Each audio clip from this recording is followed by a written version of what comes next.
Hey guys, how's it going? Out here at the scenic video spot, catching the sunset with the Power Stroke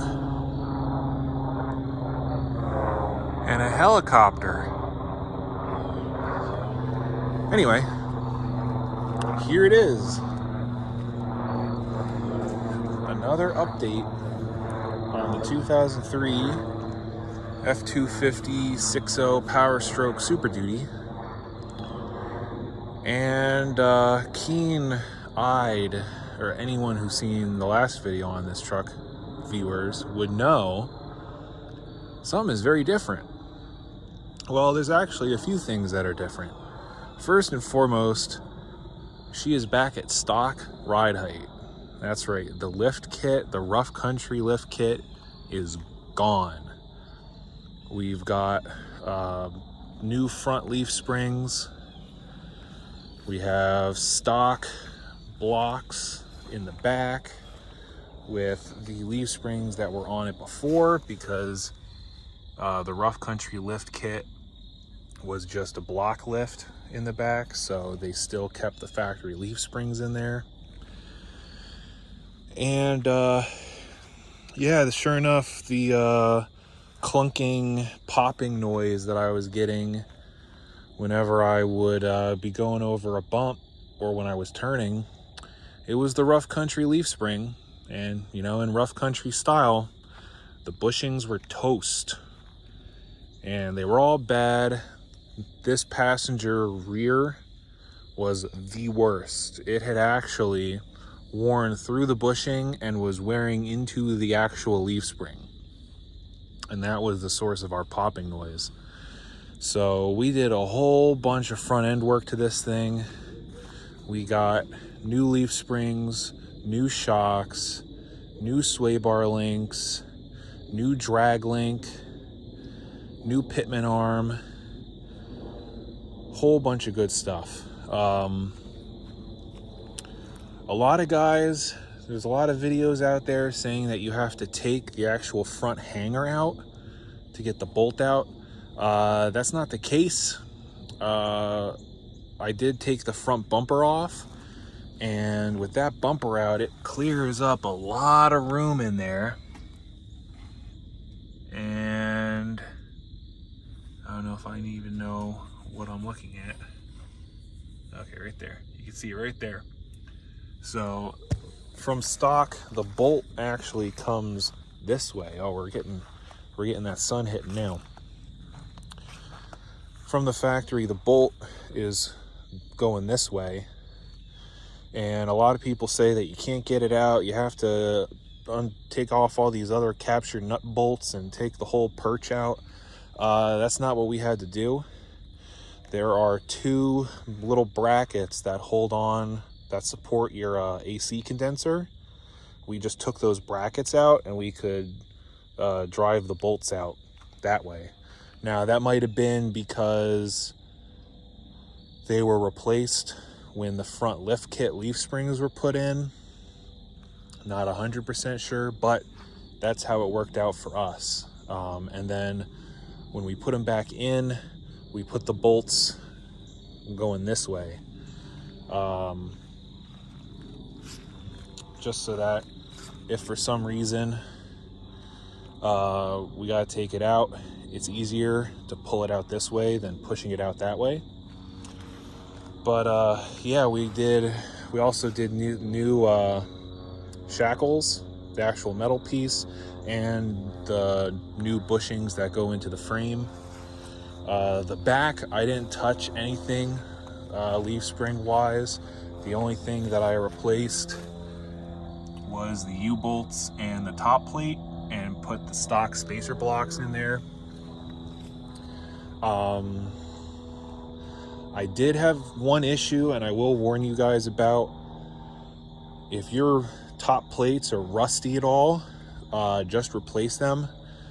I actually tried to reuse mine, and they were a little rusty, but I didn't think they were that bad. These rear U-bolts get torqued to 185 foot-pounds, and those leaf spring plates on the top, they bent, and so the U-bolts bent. So I had to wait and get new top plates and new U-bolts. So suspension work was done. We have a new bumper on the back. Well, new used bumper. One that hasn't been previously bed linered. I resprayed the 3 plastic pieces. I also replaced the bumper because the one that was on here was actually bent on the passenger side. You know, this piece had been driven into the bed while this side still had the correct gap. So changed out the whole bumper with one that's not bent. That's all good to go. The bed got 2 new bed rails in it. You can kind of see the green there and there. This one was completely gone. It was non-existent. And this one was pretty rotten. No. This one was the one that was gone because these support bars were just dangling in the wind. But, so this one was gone. This one was mostly gone. We replaced them.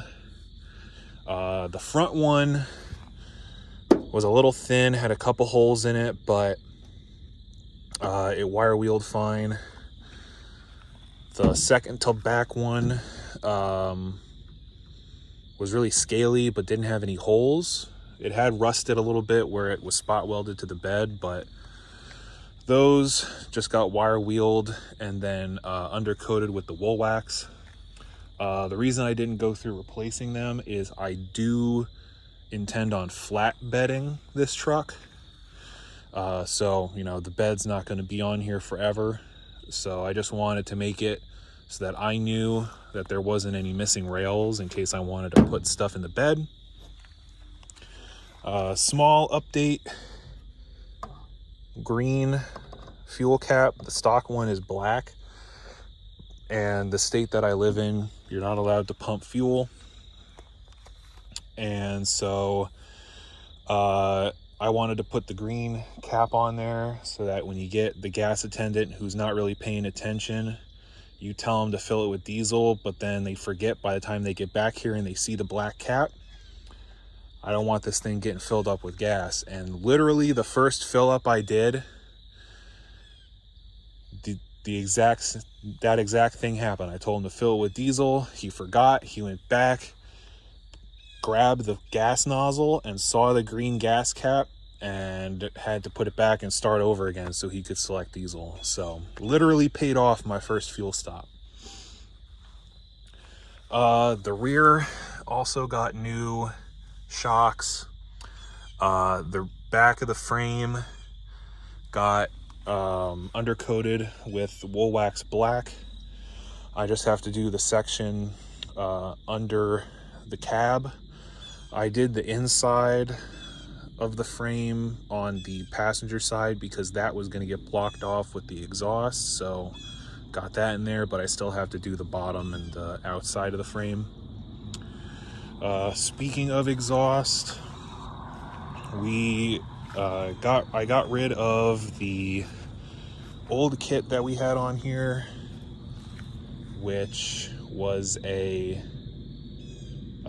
believe a 4-inch exhaust system. It had a muffler and it had the stock downpipe and some real janky adaptation to get it up to the 4-inch exhaust size. So we got rid of that. I did a 5-inch straight pipe exhaust with an 8-inch tip. The exhaust kit that I got, I'll do a separate video on. I don't want to take up time in this video talking about it, but once it's on, it sounds really good. The turbo whistle on this thing is really loud. So driving it in the cab is a little much if you got the passenger window down, but it's really cool. You know, you start it up when it's warm and you know you get the jet plane turbo whistle noise, so that's cool. The toolbox, I did go ahead and get a Craftsman toolbox just because it wasn't super expensive, and it has the side push buttons so you can bump it with your arm if your hands are full or whatever.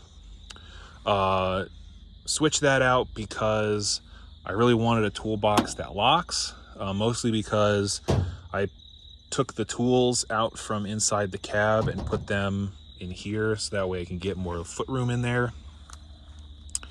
So that went well. It's, you know, it's not like a super high quality box. It's, you know, it's Craftsman. They're not super high quality anymore, but it does what it needs to do.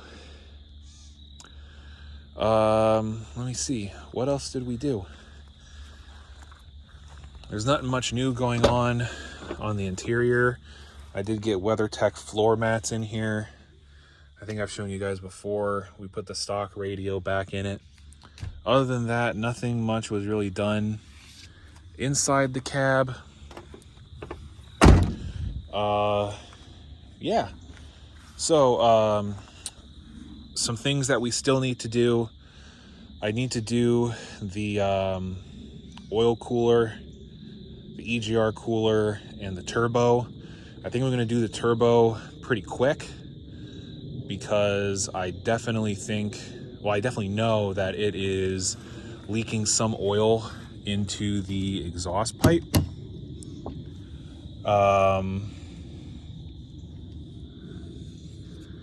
So I definitely want to get that resolved.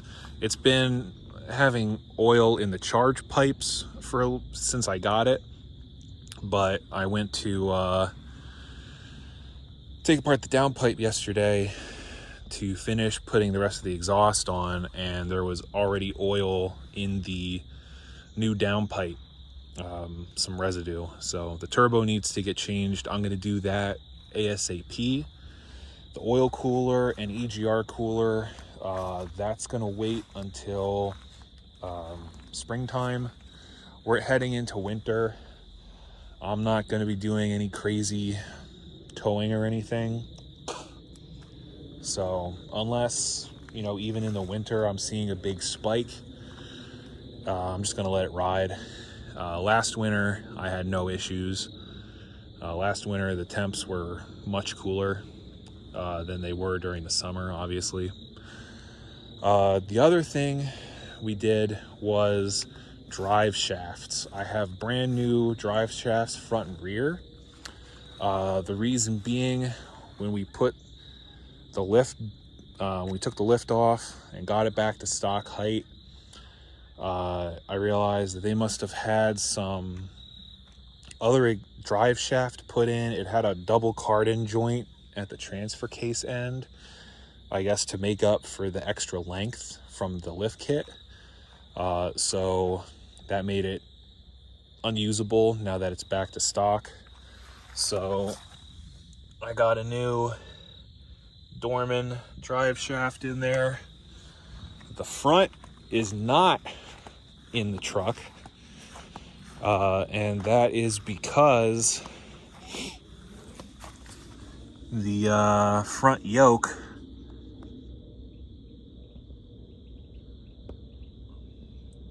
might not focus on it. There you go. The front yoke, you might notice,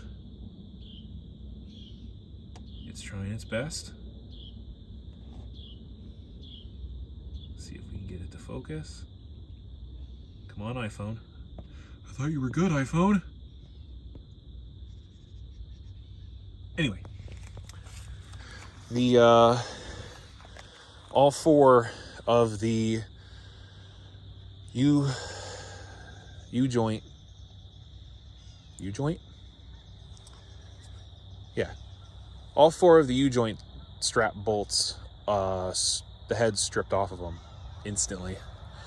So they are all stuck in there. I think it was the factory front drive shaft that was in the truck.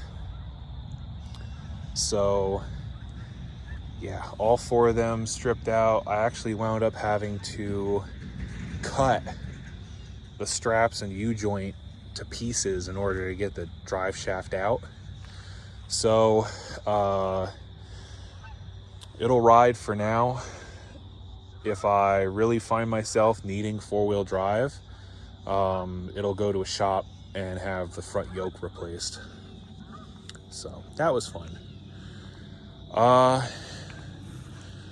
So yeah, that's it. It's a lot of work. I thought it was going to take me about 4 days. It took me about 3 weeks, just because of waiting for parts and finding out I needed things that I didn't think I was going to need, and yada yada. Oh, I did also put LED headlight bulbs in there just so that I was not seen by candlelight at night. But I really like it a lot better at the stock height. And in all honesty, it's not that much shorter. I think it was only a 2-inch lift kit that was on this truck before. Because, you know, it came down a little bit, but these trucks, Super Duty stock, are still pretty tall. I still have to hop in to get inside the truck. Not as bad as it used to be, but I still have to hop.